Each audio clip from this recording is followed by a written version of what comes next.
Nous sommes devant le monument de la ferme de Navarin en l'honneur des armées de Champagne. C'est là que le sous-lieutenant Henri va combattre une première fois en 1915, en septembre 1915, un petit peu derrière moi, vers Saint-Hilaire, et puis une deuxième fois en tant que lieutenant du côté de la main de Massige.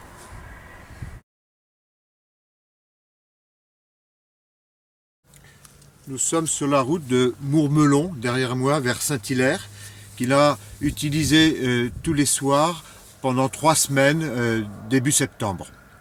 Parce que son régiment était à Mourmelon, et lui, tous les soirs et toutes les nuits, il allait avec quelques hommes commencer à creuser des boyaux vers les tranchées allemandes, ce qui permettrait de mener les troupes d'infanterie vers l'attaque.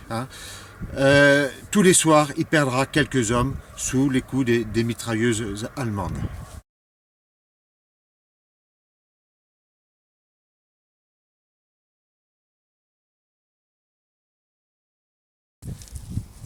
Nous sommes à peu près au lieu de l'attaque du 25 septembre 1915 à 9h15 avec le 161e régiment d'infanterie qui va se situer à peu près derrière moi, par ici.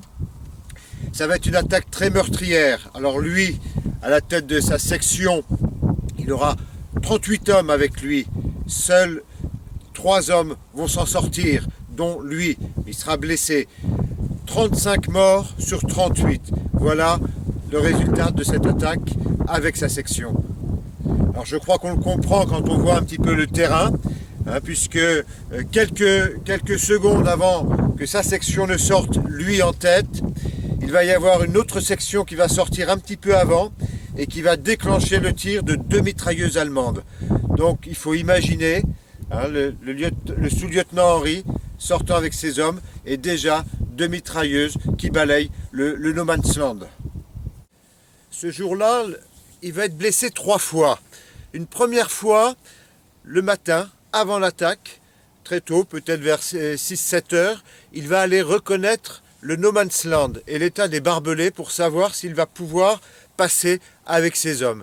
Et là, il va recevoir une balle dans l'épaule. Il ne dira rien.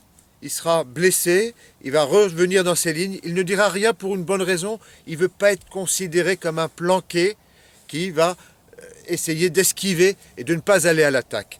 Donc c'est blessé qui va sortir le premier de sa tranchée avec ses hommes derrière lui, et en n'ayant qu'une seule consigne, c'est d'aller le plus vite possible jusqu'à la tranchée allemande. C'est ce qu'il fera en tous les cas pour lui, c'est peut-être ce qui va le sauver. Cependant, juste quand il sort de sa tranchée, il va prendre un pétard dans les jambes qui va le cribler d'éclats.